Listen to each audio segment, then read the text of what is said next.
Welcome to the SaaS Revolution Show. Paul Lynch, CEO at Chargify. Welcome, Paul. Alex, great to see you again. Always a pleasure. Good to have you here. You in Austin? No, San Antonio. San Antonio. Don't get that wrong. That's there's neighborhood rivalries there. No, it's very much San Antonio this morning. Apologies. That's but yeah, how's things in San Antonio at the moment? Great. We're opening up post our COVID stuff. We're getting back to normal. It's a beautiful morning this morning, about 28 degrees. Sun's coming up. It's just after 8 here. Yeah, things are good. When will they continue?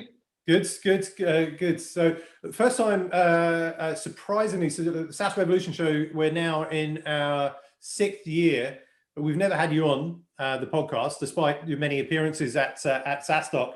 But better late than never, and also freakishly good timing.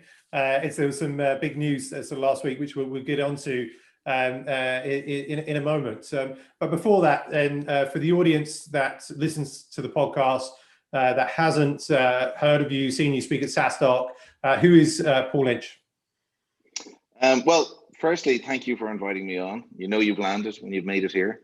So thank you. So yeah, Paul Lynch, I'm the CEO in Chargify. Chargify is the leader in complex billing, subscription management, and invoicing for B2B SaaS companies. We've been around since 2009. So we're a mature SaaS company, large base in the B2B SaaS services, e-commerce area, but our particular area of focus is B2B SaaS. So we offer really order to cash kind of solutions into this space. Personally, I'm coming to you from San Antonio, Texas today, but as you can tell from my accent, I'm not a Texan. I'm from Dublin, Ireland.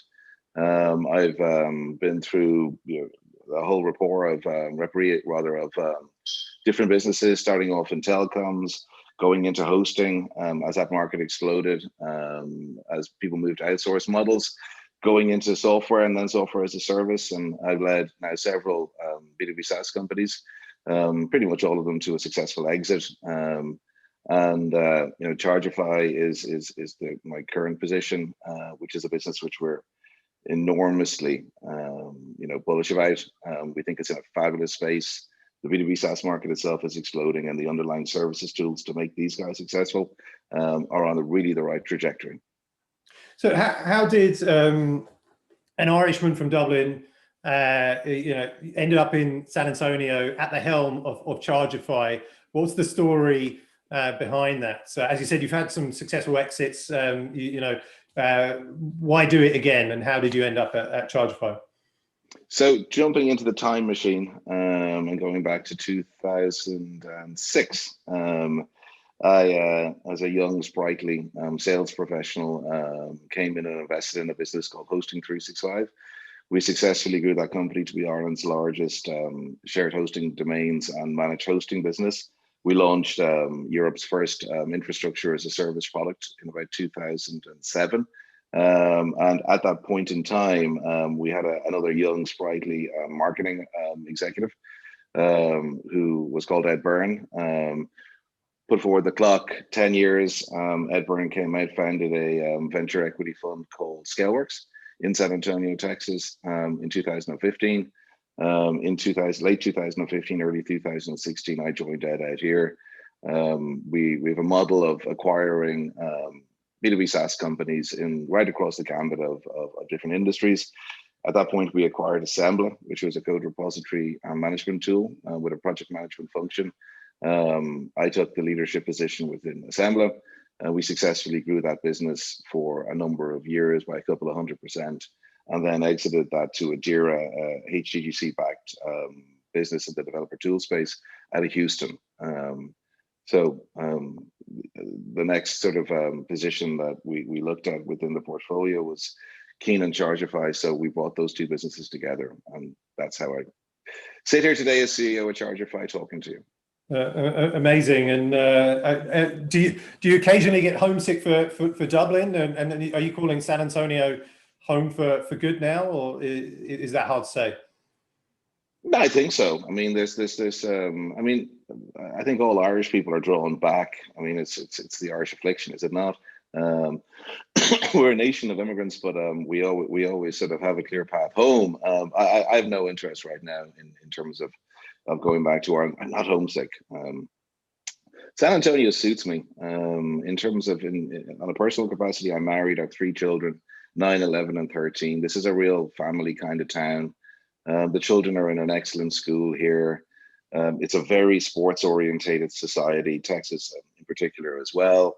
So all the kids are, super busy doing sports, everything from football to swimming to lacrosse to basketball, fully integrated. Weather's lovely. Gets a bit hot in the summer, granted, but I'd rather have the sort of the warm heat of Texas than the driving rain of Ireland that sweeps in on a November morning when you're standing by a rugby field. Well, at least there's conferences like SaaS Doc, which are in Dublin, which allows for you to come back home once a year. Let's get them back, Alex. I miss them. That's it. Same. It's going to be, it'll be 2 years without a conference in Dublin soon enough, but definitely back in 2022, the way things are going. So that'll be great. One hell of an event and a hell of a party, I think, as well. I'm going to relinquish all hosting duties from the stage and just look after the speakers like yourself, Paul, and just go around Dublin and have a lot of fun, I think. No false platitudes, Alex. I'm really looking forward to that. Yeah. I think we've all probably been surprised in terms of how effective Zoom and how effective sort of remote and virtual meetings have worked, because we've all used them from an inside sales perspective in B2B SaaS. But one of the things that's really, really missed for me is the lack of conferences. You guys are doing a great job in terms of virtual conferences, but it doesn't trump standing by a bar, shaking hands with a competitor or with a potential partner, having a beer, discussing, what problems you can solve, what problems they can solve, and then coming out of it with a clearly defined kind of path in terms of how you want to go forward together. That doesn't work on Zoom. I mean, that's how partnerships and friendships and our relationships with the likes of Profitwell, our relationships with multiple different businesses, they grow out of conferences like SaaS Doc. So, I mean, we're all looking forward to getting SaaS Doc back. We're all looking forward to that kind of, close rapport that we enjoy as SaaS CEOs and SaaS founders, and how we carve and how we bring our industry forward. So do it. Definitely. I couldn't have said it any better. And I think you said with the virtual conferences, we're still able to create, great content and serve the audience with that. But everything else that you mentioned, you just can't replicate, right? So, and there's so much value in that, right? So, looking forward to that coming back as soon as we can. And so last week I mentioned at the beginning, there was some big news, and I kind of popped onto LinkedIn and I saw this announcement. And I was like, wow, awesome. And then trying to think about what does that mean? So tell us a little bit about what happened last week, and maybe a bit of as much as you can in terms of the story behind and how long perhaps this has been spoken about, how quickly it kind of happened, how long it took, etc. Well, bearing in mind that I do have curtailments in terms of what I can say and what I can't say, obviously.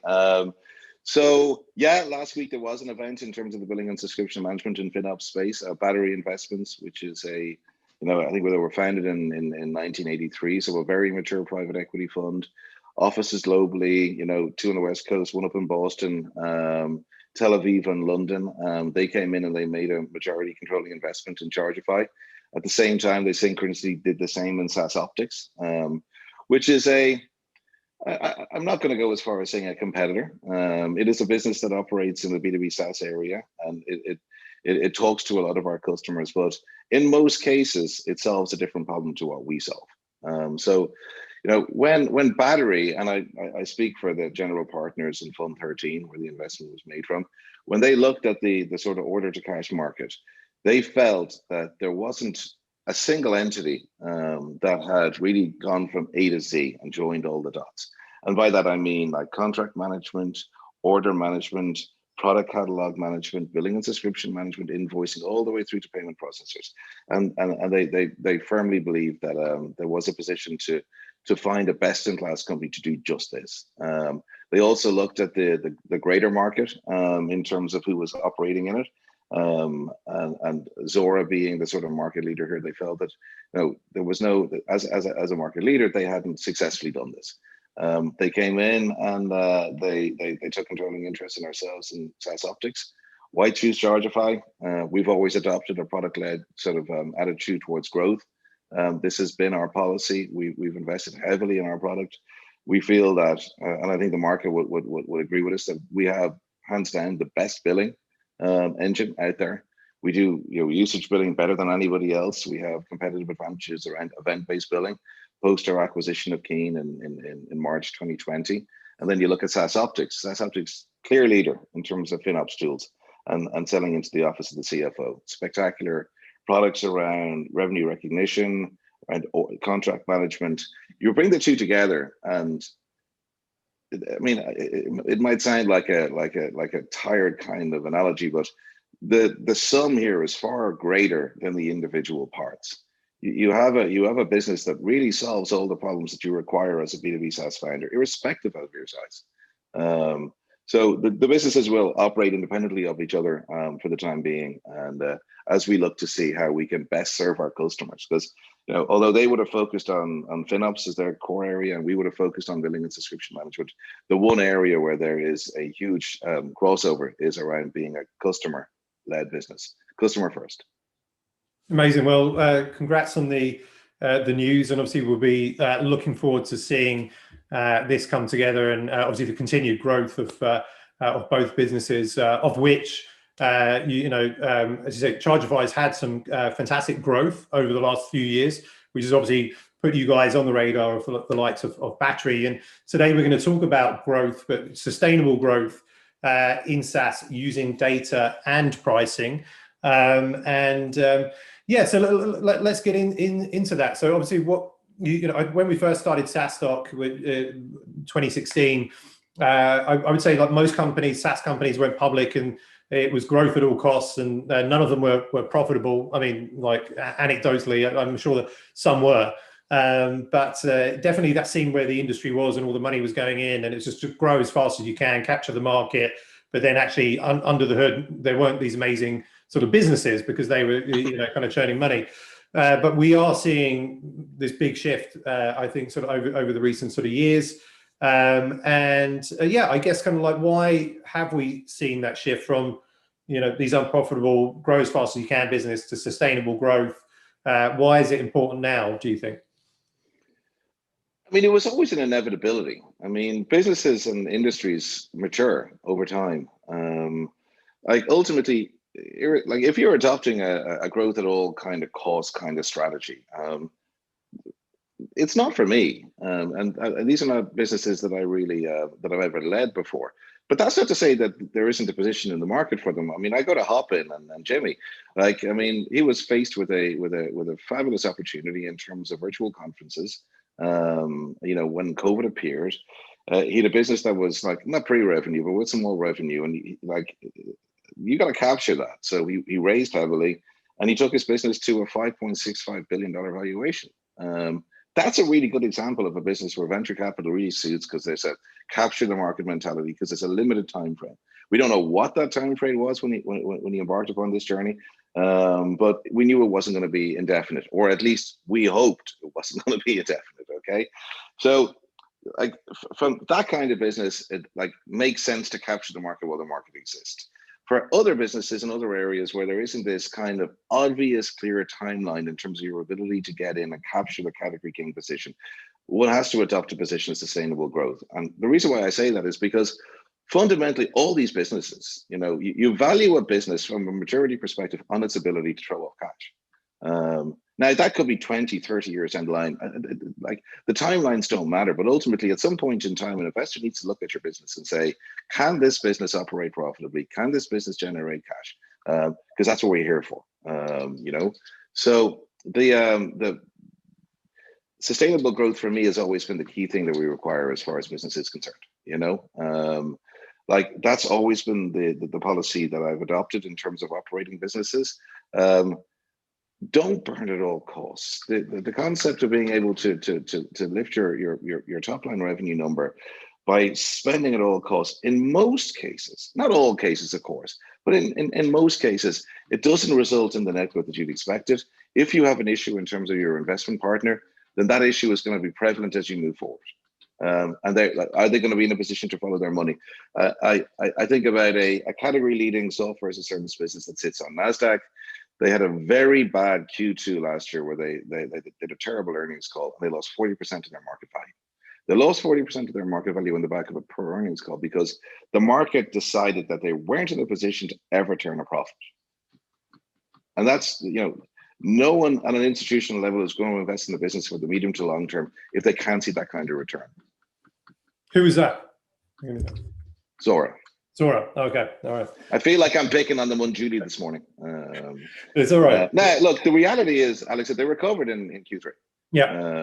And they've claimed back a lot of their market, their cap and stuff like so. But this is my point that I make. Like, I mean, yes, when that business went public and they listed onto the NASDAQ, they had a very large revenue to EBITDA gap percentage. It's EBITDA burn percentage.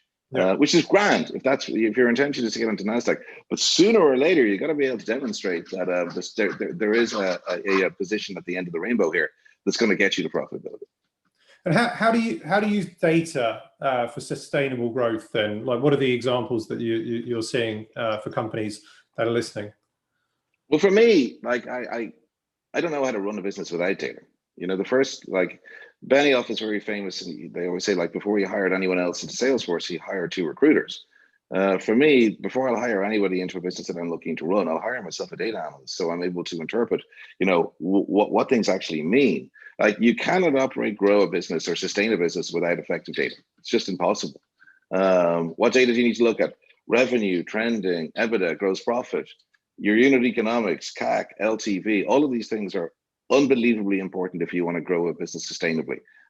If you don't have a handle on these, then you're going to lose control of your business incredibly fast. And one of the things that I dislike about the whole venture capital model is that they represent themselves as being data led, but the data that they're interested in is really one thing, which is growth data. They're not interested in other data points that proper sustainable businesses are very keen to view. For me, like, we should have targets, like, within your company around gross profit. Every point that you fall back in terms of gross profit will bring enormous value to your business, but it's not a metric that a lot of SaaS companies are interested in. And this is the honest truth. I mean, I look to run gross profit, depending on the SaaS business that I'm leading, at between sort of 88 to 92, 93%. The reason why we sell our businesses on revenue multiples as opposed to EBITDA multiples is because we have strong gross profits. And potential acquirers and investors know that, come an economic downturn, come a global pandemic, we'll be in a position to shift the business, take the OpEx cost out of it and drive it back into profitability, which is not too far from home. When we saw COVID coming back in March, we sat down, the Chargify leadership team and the ScaleWorks venture equity fund that owned and backed us. And we said, we don't know how bad this is going to be. Now is the time to move away from a burn scenario. So over the next 60 days, we took the business from a heavy burn into profitability. And we ran it as such all the way through to October of last year, where we then decided we would release capital and we would move it back into a burn scenario. Okay, amazing, and thanks for sharing that as well. Like, with the if you think about, like, majority of our audience are between like 0 to 10 million revenue, probably like the earlier stages. So you mentioned that when you join a business, like this, one of the first hires, or maybe the first hire, is this data analyst. Do you think that's whilst that's the case for yourself and how the way that you want to run business, is that applicable to early stage SaaS founders? If you're less than $1 million in revenue, or if you're over $1 million in revenue, to make that higher, would you say? I would think that the applicability for a business of that size is more so than for a business of mine that has an established management team. So yes, take a learner driver and blindfold them and ask them to drive down the road. There's going to be a problem. You cannot move away from this. I mean, unless you have the next Hopin unless you have the next Trello, and unless you have a sort of model that is immediately adopted by your user base, you have to focus on the unit economics. This whole, I don't want to sound, when I started off in SaaS, the concept of a RevOps kind of organization really didn't exist. Like now we have a team of RevOps with 6 people within Chargify. I know on my Wednesday management meeting, when I sit down and I run through with my leadership team, my KPIs are clearly defined and they're backed by data. If my 11-year-old comes to me and says he wants a sandwich and he's hungry, I'll say prove it with data. Like that's there's nothing that you should be doing in your business that you can accurately prove with data. There's no key KPI you should be setting. Where businesses fall foul and where they go astray and where they run into problems is this concept of like gut feeling. I can't prove it, Alex. But my gut feeling is that this is the direction we should be going. And I've been doing this for 20 years. No, it's a terrible policy. Like, don't talk to me about your gut feeling. Bring your data analysts into the room. Let's look at your unit economics. If you want to move into a burn scenario in your business, irrespective as to the size, that's fine. But let's understand what the applicable price is here by doing that. Let's understand what the potential growth could be. There's nothing wrong with having a business that's growing at sub 20% and throwing off, $1 million a year. That's a great business. When did we lose focus on we need to have a business that's growing at 300% a year, burning all this money, and then suddenly the burn outpaces the growth and you're in trouble. What data are you looking at on a daily basis, without perhaps, I don't know if you're speaking to the data analysts on a daily basis? What is the tech stack? What are your dashboards on that? So when you come into work, or it's 8 o'clock in the morning at the moment, and I'm stopping you from looking at your data because we're speaking. But after this call, when you're going to look at your dashboard, and what does that look like, and what are the metrics you're looking at? So like on a weekly basis, so like on an hourly basis, I mean, we have triggers inside of Chargify that does notifications in terms of usage changes. So we've a hybrid pricing and billing model within Chargify where we have fixed term contracts that are set by feature and plan, and then we have usage revenue that's determined in terms of how the business is operating on the platform. We base it on revenue processed. Okay. So I get notifications, as soon as there is a deviation in terms of a customer going up or down, I'm immediately notified of that. So if I see a large increase, I'm able to talk to my customer success team and make sure that this is a credible increase and it isn't a glitch in the machine, or something hasn't happened on their side where they've processed $20 million, which should never have been processed, and then they're facing a bill from ourselves. So real time around that, real time in terms of my pipeline. So opportunities entering my pipeline, we measure a full sort of SaaS pipeline all the way from top of funnel to opportunity.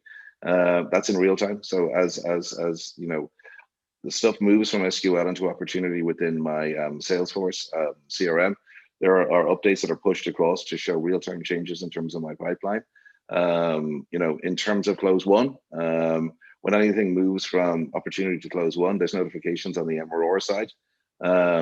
On a weekly basis, we do a deep dive, which is a 2-hour meeting with my executive team where we sit down and we look at, everything from a P&L perspective, how we're forecasting out the month, what we're going to look like in terms of our revenue, what we're going to look like in terms of our gross profit, what we're going to look like in terms of our revenue at the end. Now, when you're doing OpEx on this, it's very much, guessing on an OpEx perspective, but managing like within Chargify, managing what your revenue is going to look like at month end is easy. It's what we do. So so being able to postulate out if are we going to shrink this month? Are we going to grow this month? What are we going to grow by? If I see consistent growth of 4 or 5% month on month over a trendable period of 3 to 4 months, how does this impact my my ability to spend in my business? If I'm over my budget from a revenue perspective and I know I'm going to have discretionary income, what am I going to do with it? So I can forecast out 3-4 months in advance if I want to take a larger stand at SaaS stock, or if I want to hire a sales guy in Australia, or if I want to open up an additional Amazon instance in Eastern Europe, and it's not going to impact my bottom line and it's not going to increase my burn. So it almost sounds like it's a different way of operating your business from a SaaS perspective. It's just a common sense way to operate a sustainable business that's growing in a controlled fashion. Really appreciate you sharing that. Some great insights there. What about when we switch to pricing and using pricing for sustainable growth? Recently, you've been speaking a lot about pricing, a lot of thought leadership about that. And so, yeah, how have you leveraged, I think, sort of pricing for sustainable growth? And generally, what are like the best practices that you see around that? So, I mean, I've spoken about this like several times. I mean, I think the two people that constantly bang this drum are me and Patrick over in Profitwell. Like I in earnest believe that one of the levers within, you know, your B2B SaaS and subscription businesses that is not examined and pulled effectively is that of price. You know, you price too low, you bring yourself into the market that like people will perceive you in terms of what your price is, whether you like it or not, you know. If you bill your product out at, you know, $5 a user, then that's how you're going to be perceived. You can take a fine bottle of brandy. If you stick it on the bottom shelf, you're going to be perceived against your Mary Celestes and your cheaper kind of gut rot brands. So you have to get that right, and you have to focus on it. And I'm not like, people spend so long in terms of their marketing funnel. They spend so long managing their sales funnels. They spend so long on other areas within the business. And then they go to their competitors' websites, write down on an A4 pad what their prices are, and then benchmark against that. And that's their price going forward. That's an insane philosophy around how you would price. You know, one, value-led pricing. What is the value that you're offering to the customer? You know, make sure that your price and your value are aligned. Always, okay? Understand who your competitors are. Know who you're pricing against, for starters. I mean, I always use the example of Quibi and Netflix. Quibi came into the market and they priced $11 cheaper than Netflix, and felt that they were appealing to a 15 to 24-year-old demographic. They failed. Why did they fail? They failed outside of, like, you know, the mobile like applicability of their product. On a pricing level, they failed because they felt they were $11 cheaper than Netflix, but Netflix wasn't their competitor. They were $5 more expensive than TikTok. So they were killed there. Like, how do you want to bill your customers? You know, are you going to price on a per unit basis, a per seat basis? Are you going to feature gate? You know, are you going to run a plan-based system? If you're going to price on a usage basis, is it going to be plan plus usage? And if it's going to be usage, what usage is applicable and represents value to your customers? And at that point in time, like, can you introduce a price that is based on a per unit level, like Amazon Web Services does, like Twilio does, like Datadog does? And can you demonstrably show how that value aligns to that price? So yes, this looks like a strange way to price potentially within a market, but you know, it's going to bring it in 30, 40% cheaper because you're only going to be paying for what you've consumed. I mean, these models where like investors were abhorrent, financial institutions were abhorrent to these things 15, 20 years ago. You know, you don't have, you know, predictable contract-backed revenue. We're not going to lend to you, or we're not interested in talking to you. 7 of the last 11 successful IPOs, including Snowflake, these are pure usage-based models. The fastest growing IT company in the history of humanity is Amazon Web Services. You know, pure usage. You'll never get the same bill twice, and you'll never get the same bill as anybody else because you pay down to the last widget to demonstrate value.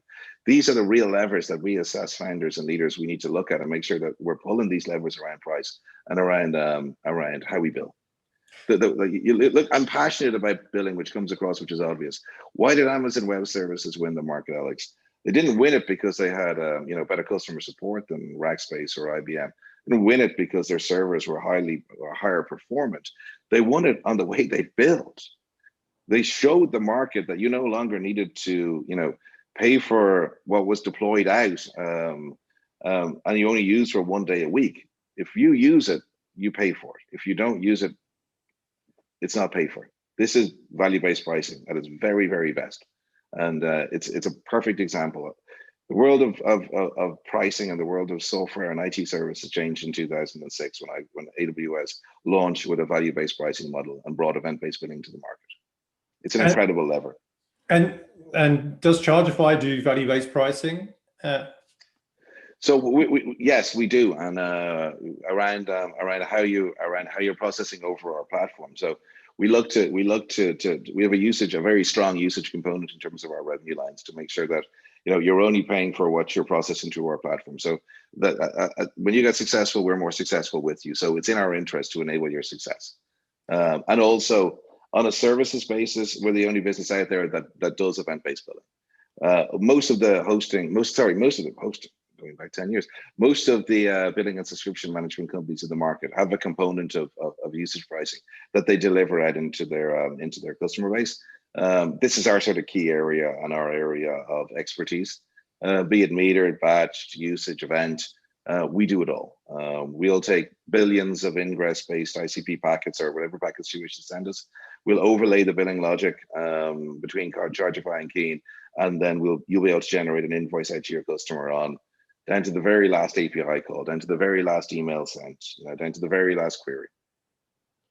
Do you see, obviously, Chargify has a large number of customers, and do you see this sort of trend that, are SaaS companies shifting towards value-based pricing, or is there still like a lot of education to be there, and it's not a one-size-kind-of-fits-all sort of offering? So yes, I mean, you look at, as I said, 7 of the last 11 successful IPOs were based around usage based. I would go as far as saying society is moving this way. There's been a quantum shift in terms of like the payer demographic as millennials have moved through the workforce and suddenly started to have mortgages, and these, like, I was born and you were born, Alex. I mean, we're of the same vintage into a society which, although had multiple different communications channels, had nothing like the millennials and those coming beyond them have today.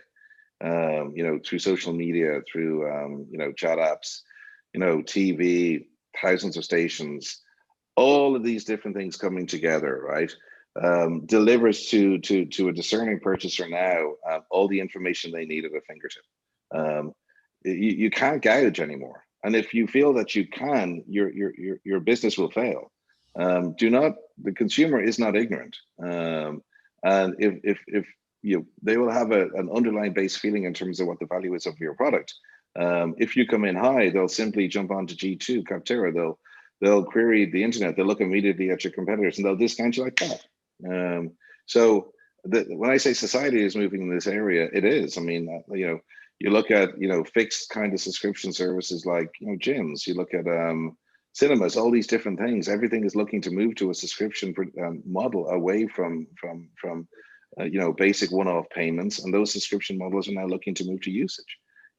Why should I pay $70 a month for a gym membership I don't use? Why can't I pay you every time I go there? Actually, even if I go there, I'm not using half the stuff that's in that gym. Why can't I pay you every time I take a step on a treadmill, every time I lift a weight? This is where society is moving, and all these kind of models in terms of offering value pricing into the consumer base. These are the ones that are winning. I mean, B2B SaaS is at the forefront here. Like, who are the winners and losers? You look at Datadog, usage-based billing, 100% year-on-year growth. You look at like Sumo Logic, you look at Amazon Web Services, you look at Twilio, you look at SendGrid, MailGo. These are all tools, Snowflake, these are all tools that have non-predictable usage and value-based pricing methodologies. We're going to start moving that out. Why, let's move it into consumer electronics on the back of IoT technologies. Pay for every time you open the fridge door. In terms of your golf clubs, pay for every time you swing it. I'm not sure that model would work for the manufacturers, certainly for me, but you understand what I'm saying. I mean, if you can demonstrably show to an informed consumer that you're offering real value, they'll purchase from you. If the consumer perceives that you're looking to gouge them and overcharge them, and they're able to assess what your price point is in the market and assess their own value, you'll lose. I think I'd be getting a large bill if every time I open the fridge door, I had to pay for it. But but maybe that's a signal that I need to go on a diet. Well, there was 10 years ago, there was a great use case of a comedy club in Spain where they put a camera on the back of the seat in front of all the patrons that went there. and they use facial recognition technology to see how many smiles each of the consumers had, and they billed you per smile in the comedy club. So if you didn't smile and find anything funny, you didn't pay. So I'm not suggesting this is going to be the future in terms of comedy clubs, but it's just a really interesting use case. Yeah, no, definitely. Good stuff. Well, let's recap maybe on the kind of the top sort of like couple of things that SaaS founders that are listening, can do regarding data and pricing to get this sustainable growth. So you, as a SaaS founder and as a business leader, you can never have too much data. You can never know too much about your business. About 85% of all data or something. 80 to 85% of all data that's collected is queried. So there's a hell of a lot of data out there that's never queried. That's why we need data analysts. Collect the data, query it, and let's get meaningful insights. Base our business decisions not on gut feeling. Base it on data. Base it on logical things that we can make, assumptions that we can make in terms of the data that's presented to us. Don't try to become a data analyst if you're not one. Either get an outsourced firm that can come in and help you get to those insights, or hire a full-time data analyst. I will always go for the latter. I feel that this is a key member of your team, and you should be making decisions with them in the room. Don't hire a strong data analyst to help you gain insights in terms of the data you're collecting around revenue, unit economics, profitability, and then leave them in a separate room. Work with them. On the sustainable growth level, like, are the businesses out there that have an opportunity to spend and to win the market? Yes, of course. But for me, they're black swans.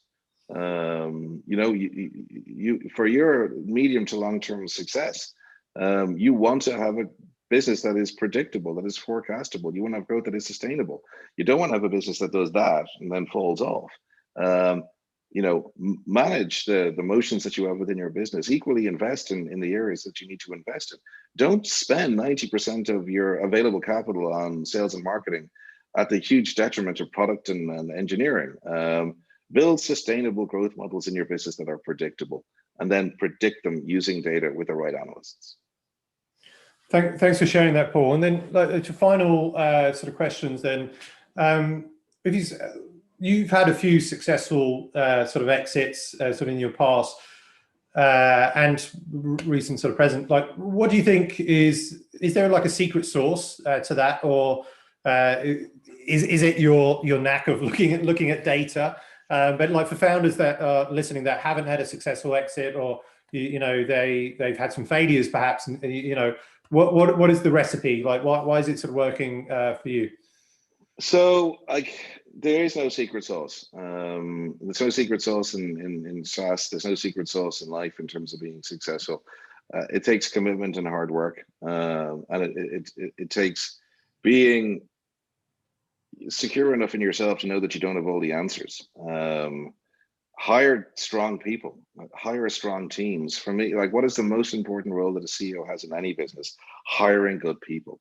I spend, I don't know, 20, 30, if not more % of my time, like, hiring people, interviewing across my executive team. Thus I have very strong executives in here. I don't try to be the best person in terms of product in my company. Absolutely not. I have a very strong product leader that's able to manage the backlog and the product roadmap. Talks to the customers, realizes what they want. I don't try to be the top salesperson, but I hire strong sales leaders to come into the organization that share my mentality and philosophy around being a sales-led growth business.